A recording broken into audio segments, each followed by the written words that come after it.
병인양요 때 우리나라는 프랑스라는 나라와 전쟁을 벌입니다. 그런데 조선은 너무 신기한 일이 벌어지기 시작합니다.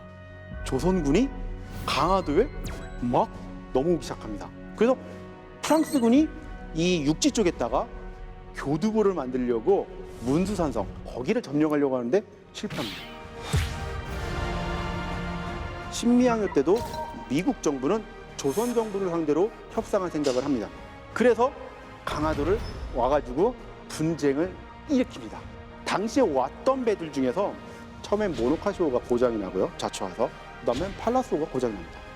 그래서 여차여차 응급 추리를 해서 겨우겨우 팔라스오를 다시 보내서 광성보에서 미군 병사들을 겨우겨우 태워가지고 철수합니다. 사실 이게 신미양요의 전모입니다. 완전한 참패입니다. 땅에 살고 있었던 사람들이 헌신적으로 자신들의 권리를 지키고자 노력했기 때문에 가능했던 이야기라는 겁니다.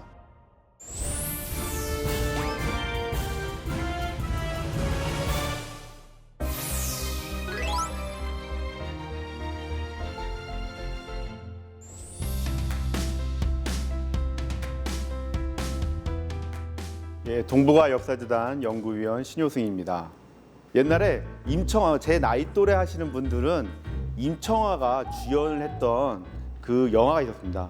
동방불패라는 영화였는데 거기서 임청아가 나왔던 그 영화의 무대가 됐던 영화가 바로 백년교도의 난이라는 그런 영화였습니다. 근데 그 백년교도의 난이라는 영화가 뭐를 무대로 했던 영화였냐면 그 베트남과 중국 사이에 있는 지역에서 백년교도들이 난을 일으킨 거였습니다. 근데 사실은 그 직전에 무슨 일이 벌어졌었냐면 1795년도에 베트남에서 민중봉기가 일어납니다. 그러면서 1795년도에 베트남 왕조 일부가 청에 가서 지원을 요청합니다. 자신들의 왕조를 이어달라는 이야기를 하게 됩니다. 그러면서 청조가 그래, 우리가 끊어진 명맥을 이어줄게 라면서 20만이라는 대군을 이끌고 베트남을 공격합니다. 20만이면 당시 엄청나죠. 엄청난 군대입니다. 그 대군이 공격해 들어가는데 베트남에서 전멸당합니다. 이게 무슨 문제가 벌어지기 시작하면 청나라가 20만이나 남방 지역에 있는 군대를 동원하다 보니까 남방 지역의 치안이 무너지기 시작합니다. 그러다 보니까 남방 지역에 있었던 회교도들이나 이런 그 이민족들, 특히 백년교도들이 자신들의 권리를 주장하기 시작합니다. 그래서 반란이 일어납니다. 그게 백년교도의 난입니다. 이때 등장한 사람들이 사실은 여러분들이 동아시아 교과서로 배우거나 혹은 세계사 교과서로 배우면 배우게 되는 신사입니다. 중국의 한족들이 그 이전까지 청조는 다들 배워서 아시겠지만 만주족이 건설한 나라입니다. 그런데 한족이 청조의 만주족을 대신해서 이 백년교도의 난을 진압하는데 주축적인 역할을 하게 됩니다. 즉 중국의 주도적인 세력이 만주족에서 한족으로 바뀌는 그런 계기를 마련합니다. 여기에 또 결정적인 역할을 하는 게 회족, 즉 이슬람입니다. 당시에 무슨 일이 벌어지기 시작하냐면 회족과 한족 간의 분쟁이 발생하기 시작합니다. 그런데 만주족의 입장에서는 다수족인 한족을 지지합니다. 그래서 회족하고 한족이 어떤 광산 이런 데서 분쟁을 일으키자 청조는 한족을 지지하면서 대규모 회족에 대한 살상 사건이 벌어집니다. 당연히 회족은 반란을 일으켰고 그 반란은 그 이후에 엄청난 살상을 이어지면서 회족들의 기득권으로 이어집니다. 그런데 여기서 또 다른 문제가 발생하기 시작합니다. 청조의 기득권이 점점 약화되고 한족의 특히 신사를 중심으로 한 기득권이 강화되면서 여기에 또 다른 세력들이 등장하기 시작합니다. 이른바 서구 세력의 영향을 받은 이른바 태평천국입니다. 자신들이 서구의 또 다른 예수라는 이름으로 등장했다라고 하면서 반란을 일으킵니다. 이른바 태평천국의 난입니다. 태평천국의 난은 베트남과 청조 사이의 지역, 이 지역부터 시작해서 지금의 상하이 이남 지역에 있는 난징 지역까지 올라갑니다. 그래서 남경을 점령하면서 여기에 국가를 설립합니다. 그게 태평천국입니다. 그러면서 이 태평천국은 북경까지 부대를 올립니다. 또 하나의 부대는 지금의 스잔성 사이까지 군대를 올립니다. 그러면서 북경과 이 스잔성 사이에 있는 교통로를 차단하게 됩니다. 뭐가 문제가 되냐? 그래서 이쪽에는 진상이라는 중국의 대표적인 상인 집단들이 만들어져서 보급을 만들어주는 그런 체계가 만들어졌었는데 여기가 이 회교도 반란 때문에 단절이 된 겁니다. 단절이 되니까 중앙하고 분리가 됐죠. 그럼 뭐가 일어날까요? 중앙하고 떨어지면 당연히 독립해야겠죠. 당연히 회교도 반란이 여기서 일어납니다. 이 반란을 진압하기 위해서 중국의 가장 당시의 최고 지휘관이라고 할 수 있는 중국권 등이 이쪽으로 파견됩니다. 병력도 자그마치 70만 이상의 병력들이 투입이 됩니다. 이 과정에서 누가 쳐들어오냐? 영국이 쳐들어옵니다. 그게 제1차 중영전쟁, 우리 표현을 하면 아편전쟁입니다. 그런 상태였기 때문에 중국에서 당시에 이런 상황에서 1880년대에 엄청난 군비 확장을 시작하게 됩니다. 원래 그 전에 1860년도에 2차 중영전쟁이 있었지만 이 중영전쟁에서 중국이 빨리 해소하고자 했던 거는 당시에 또 다른 분쟁을 억제하고자 하는 그런 노력이 있었습니다. 그런데 베트남에서 다시 한번 프랑스와 분쟁이 일어납니다. 이거는 두고 볼 수 없는 상황이 됩니다. 그래서 중국이 이쪽에 많은 군대를 출병시키게 됩니다. 근데 중국은 당시에 두 가지 군사력으로 나눠지게 됩니다. 하나는 해군을 중심으로 한 이홍장과 또 하나는 뭐냐면 육군을 중심으로 한 회군이 중심이 돼서 이쪽에 출병하게 됩니다. 근데 이홍장은 약간 그 자기들의 그 세력을 보호하기 위해서 프랑스와 어떻게 뭐 잘하자 이렇게 교섭을 했는데 육군에서 엄청난 정과를 이루기 시작합니다. 육군에서 파죽지세로 프랑스군을 몰아내기 시작합니다.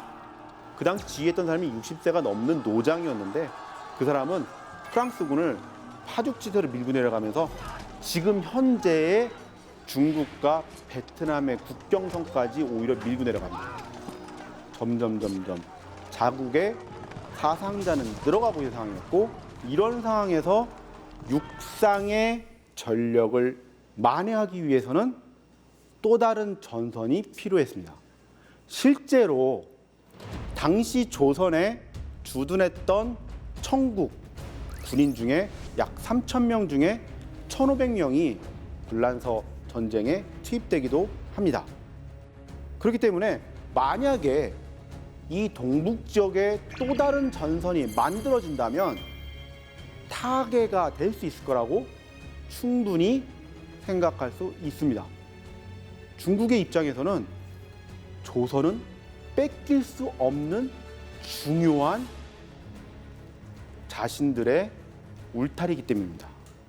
그래서 프랑스는 엄청난 요구 조건을 내세우면서 일본을 꼬십니다. 당연히 일본 쪽에서도 그거에 호응하는 사람들이 생겼고 그에 따라서 조선에서 반란을 일으키는 것을 도와주겠다. 김옥균 당신의 의도를 비밀리 지원하겠다라는 내용을 전달합니다. 여러분들이 잘 알고 있는 교과서에서 보셨던 우정국 사건을 시작으로 갑신정변은 시작이 됩니다. 거기서 많은 사람들이 죽고 개화파가 정권을 잡고 있기는 합니다. 하지만 그것에 대해서 불안하게 생각하는 사람들은 여전히 존재했고, 실제 서울에 주둔하고 있었던 조선군조차 회의를 품습니다. 일본군 약 150명이 지원하겠다고 약속을 했지만 이들이 주축은 아니었습니다. 핵심은 조선군이 될 수밖에 없는데 조선군이 두 패로 나눠집니다. 궁조차 넓은 곳으로 옮기게 됩니다. 방어가 점점 취약해지기 시작합니다. 일본은 청군 1,500명이 들이닥치자 약간의 전투가 벌어지지만 바로 돌아섭니다. 남아있는 건 김옥균과 그 외 일부 인원들만 남습니다. 조선군들조차도 청군에 바로 진압당하게 됩니다. 즉 3.1 천안은 이렇게 어이없게 끝납니다. 이들이 가지고 있었던 개화는 금기어가 됩니다. 오히려 이들이 추구하고자 했던 이상은 더 위험한 단어가 됩니다. 김옥균은 대역죄인이 돼서 일본으로 가게 되고, 그 이후에 우리나라에서 더 이상 개화는 기대하기 어려운 내용이 됩니다. 일본은 바로 발을 뺍니다. 프랑스와의 얘기도 바로 우리가 언제 그랬어? 라고 발뺌합니다. 왜냐하면 그것은 비밀협약이었고 일부에서의 내용이었기 때문에 국제사회의 그런 냉엄한 현실이 그대로 반영됩니다. 프랑스는 역시 이 전쟁에서, 즉 청불전쟁에서 사실상 패배하게 됩니다. 굴욕적인 조약을 맺게 됩니다. 반대로 청나라는 엄청난 영토의 확장을 이루게 됩니다. 지금의 중국과 베트남의 국경선이 당시에 확정됩니다. 그리고 그 영토 경계가 10년 동안 확정되는 단계를 거치면서 이루어지게 됩니다. 청불전쟁은 당시 동북아시아의 판도를 결정하는 굉장히 중요한 교훈을 남기게 됩니다. 그게 무엇이냐면, 아시아의 어떤 지배력을 확보하기 위해서는 서방의 어떤 국가도, 즉 프랑스나 영국이나 또 다른 미국조차도 아시아의 협력이 없이는 주도권을 잡기 어렵다는 것을 명백히 보여줍니다.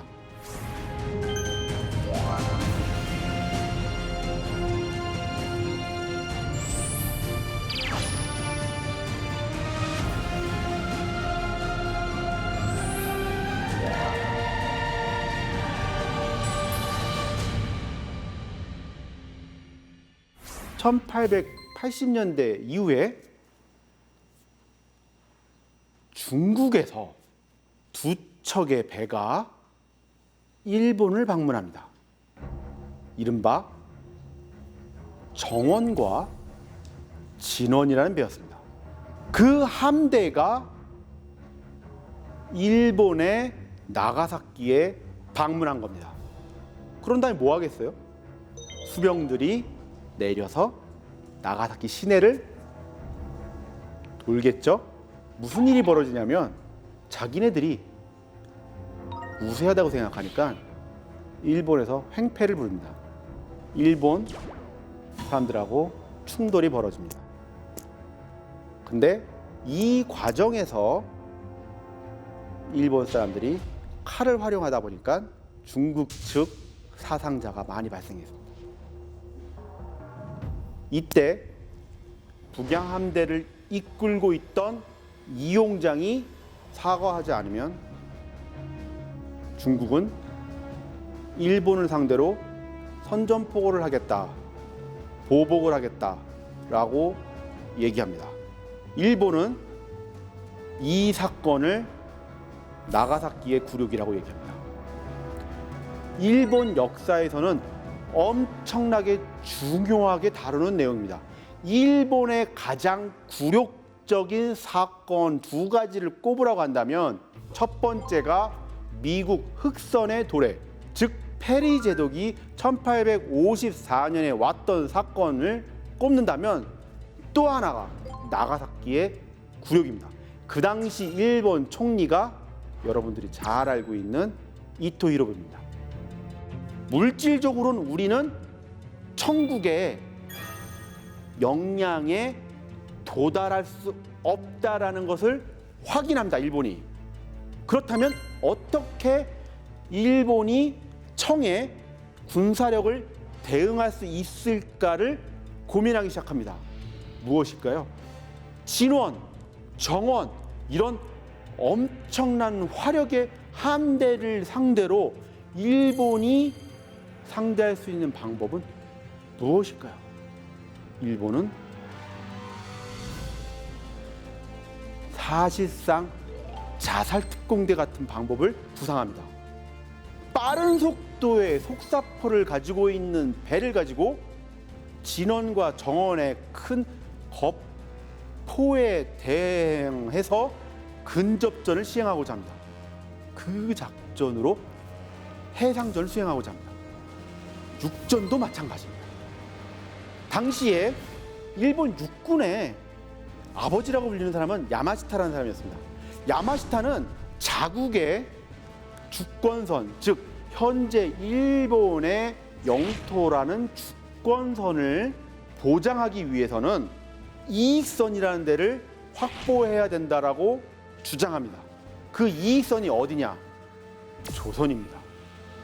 조선에서 전쟁 치르자고 합니다.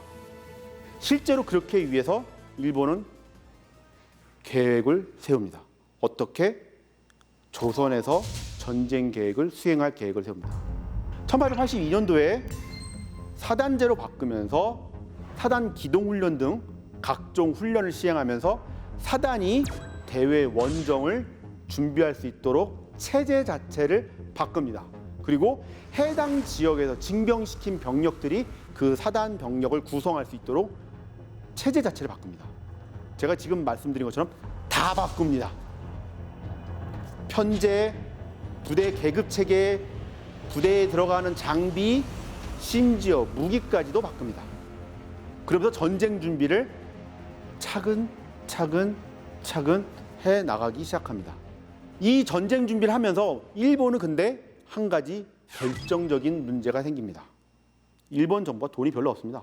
메이지 유신 거치는 과정에서 엄청나게 재정 소비가 돼 있었고 재정 낭비가 돼 있는 상태였기 때문에 군사력을 증강한다는 이유로 돈이 엄청나게 투입되고 있었기 때문에 그 돈을 감당하기 어려운 상태였고 아직 일본 정부는 지방 정부까지 완전히 장악한 상태가 아니었기 때문에 군사비 조달이 잘 안 됐습니다. 그렇기 때문에 전쟁을 단기전으로 끝내야 된다는 게 일본의 목표였습니다. 단기전으로 끝내기 위해서는 일본은 방법은 하나밖에 없다고 생각합니다. 결정적인 패배를 중국에 안겨야지만 가능하다고 생각합니다. 그것이 일본은 함대 결전으로 나가게 되고 육군에서는 결정적인 승리로 나가게 됩니다. 근데 거기서 도움을 필요로 하게 됩니다. 하나는 뭐냐면 대한해협을 안전하게 건너야 된다라는 생각을 하게 됩니다. 또 하나는 뭐냐면 조선인들이 만약에 거기서 들고 일어나면 어떻게 될까요? 다 으그러집니다. 그래서 일본은 가장 먼저 누구를 협박하려고 생각하냐면 고종부터 잡자 이렇게 생각합니다. 중국의 패착은 여기서 시작됩니다. 중국은 자신들이 아산을 이미 선점한 상태였고 고종이야 뭐 큰 저희가 있겠어? 라고 생각합니다. 하지만 생각외로 고종의 위상은 엄청납니다. 중국은 고종에 대한 위상보다는 지역적 위상을 생각했는데 일본은 제물포 협약을 통해서 별로 많지도 않은 병력이지만 순식간에 서울에 고종을 에워싸게 되고 고종을 포위해서 고종을 잡습니다. 그러면서 전쟁은 시작이 됩니다. 이 상태에서 청은 부랴부랴 고승호라는 영국 배를 이용해서 아산에 배를 한 증원군을 보냅니다. 이른바 풍도해전입니다. 나중에 이것은 국제법으로 굉장히 큰 논란이 일어나기도 합니다. 하지만 결국은 당시에 영국이 이것에 대해서 영일동맹을 맺으면서 유야무야 되면서 큰 저희가 없대지만 풍도해전에서 일본이 승리를 하면서 아산 전투에서도 결국은 일본이 승리하게 됩니다. 그 병력은 평양에서 제2전선을 구축하지만 평양성 전투에서도 일본은 승리합니다. 압록강을 중심으로 전력을 구축했지만 여기서 일본은 또 승리합니다. 중국은 또 엄청난 패착을 또 줍니다. 중국 내부에서는 이 전쟁이 이용장만의 전쟁이라고 생각하는 바람에 이용장에게 전쟁을 빨리 끝내라고 요구하기 시작합니다. 이용장은 이용장답게 전쟁을 빨리 끝내기 위해서 협상을 서두르기 시작합니다.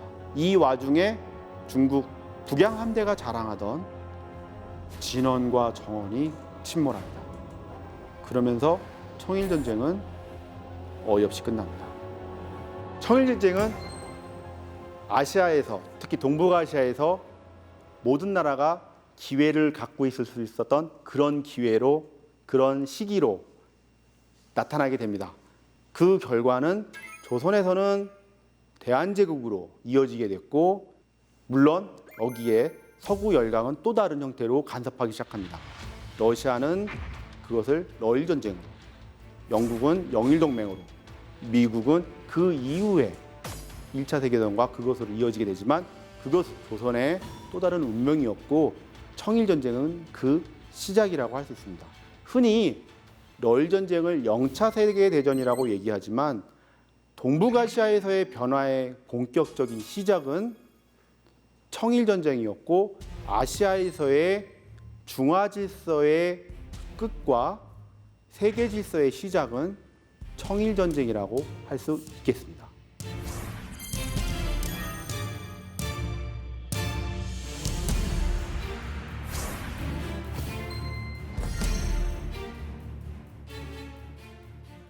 우리의 권리는 또 우리가 지켜야 될 것은 우리 손으로 해야 됩니다. 다른 사람에게, 다른 나라에게 맡길 것은 없습니다. 우리가 우리 권리를 지킬 때 우리 것을, 또 우리의 땅을, 그리고 우리가 사랑하는 사람들을, 그리고 내 것을 지킬 수 있는 것은 그때서 시작됩니다. 그것이 청일전쟁의 저는 작은 혹은 가장 큰 결론이라고 생각합니다. 이상으로 청일전쟁을 마치도록 하겠습니다. 감사합니다.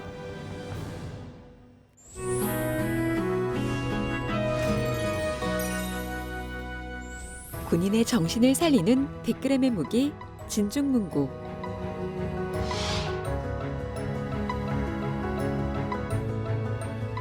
그중 2권을 미리 만나보기 바랍니다. 국방일보에 연재했던 인권 칼럼과 안전 칼럼을 기초로 재구성한 책 군 인권과 안전의 새로운 만남. 저자는 30여 년간 군사경찰병과 생활을 하며 겪었던 군 안전과 인권 문제에 대해 연구와 고민을 하고 이를 묶어 책으로 발간했습니다. 또한 생생한 군 관련 사례에 심리학, 인문학적 요소를 가미해 독자의 접근성을 높였습니다. 인권의 개념을 이해하고 스스로를 성찰하는 기회를 갖게 하는 책, 군 인권과 안전의 새로운 만남입니다. 신속하게 이동하면서 적에게는 막대한 피해를 안겨줄 수 있는 무기, 탱크. 고대에서 현대에 이르기까지 탱크의 탄생 과정을 알려주는 책, 탱크의 탄생입니다. 적의 공격을 막아내는 두터운 장갑, 막강한 화력을 전후좌우로 쏘는 회전 포탑, 어느 지형이든 신속하게 이동하는 무한궤도. 탱크에 대한 모든 정보. 탱크에 대해 알고 싶은 자들이여. 지금 바로 탱크의 탄생을 보기 바랍니다. 중국 전체에 오는 통신 라인을 이용장이 장악합니다. 그래서 무슨 문제가 벌어지냐면 육군은 파죽지세로 밀고 내려가고 있는데 이 정보가 중국 청조에 제대로 전달이 안 되는 겁니다. 조사를 해보니까 이용장이 남방함대에게 휴전 중이니 출정하지 말라는 명령을 지속적으로 내리고 있었습니다. 중국 남방함대는 자신들의 군항에서 속수무책으로 당했던 겁니다.